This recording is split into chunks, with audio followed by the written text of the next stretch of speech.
Welcome back at 3 o'clock. iPhone, Android, touch phone, iPad, really, whatever you use, you are sitting there looking at a screen at least in some point of your day, right? But are your kids or grandkids doing it too? New research by the American Psychology Association finds it is becoming a problem in our younger generations and also with the methods parents are teaching their kids. Which is why we are so happy to have licensed professional counselor Chelsea Boyd with us today. And my first question for you, we want to ask you, what are you seeing with your own patients in terms of the impact of screens? There is such a big impact of screens right now. I mean, we're seeing a lot of behavior increases just with so much screen time. We're also seeing emulation of behaviors that are on the screens or coming through the screens. And we're also seeing kind of an impact on self-esteem and self-worth as well, because there's a lot of comparison on screen time. Do you feel sometimes as if it is easier for parents to just say, hey, here's a screen, go have fun, I have stuff I need to do? Oh, absolutely. As a parent, I do that. I catch myself saying, oh my goodness, I'm overwhelmed, overstimulated, here's a screen, right? And sometimes it does get easy to do that, and then sometimes the time moves quickly. So all of a sudden, our kids have been on the screen for hours at a time. It's really difficult. And it adds up. I mean, there are studies and reports that show addictiveness is rising and the consequences and health risk that it poses. What are some of those risks? Absolutely. Well, we do see sometimes we want more instant gratification as well. And I think with screen times, we see an increase in depression, anxiety, some of these other diagnoses that come as well. So there is a mental health crisis that comes with some of the screen time.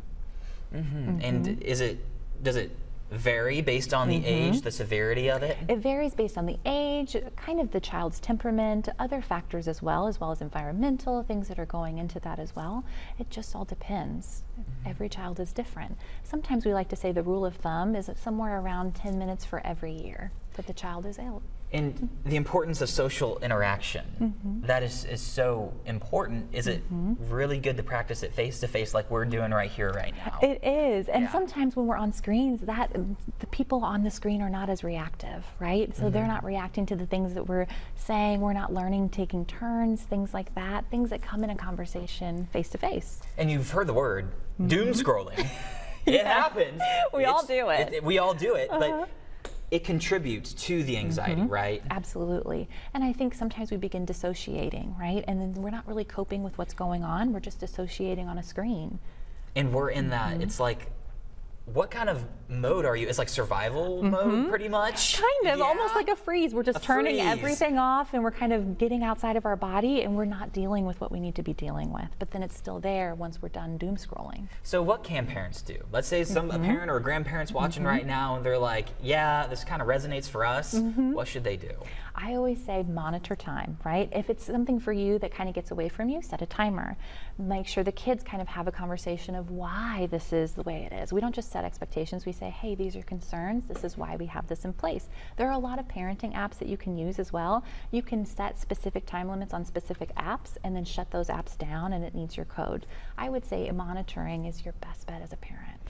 And I do have one more question. Whenever it comes to the impact of something like this, taking the steps to make sure your child is safe, where do you rate that?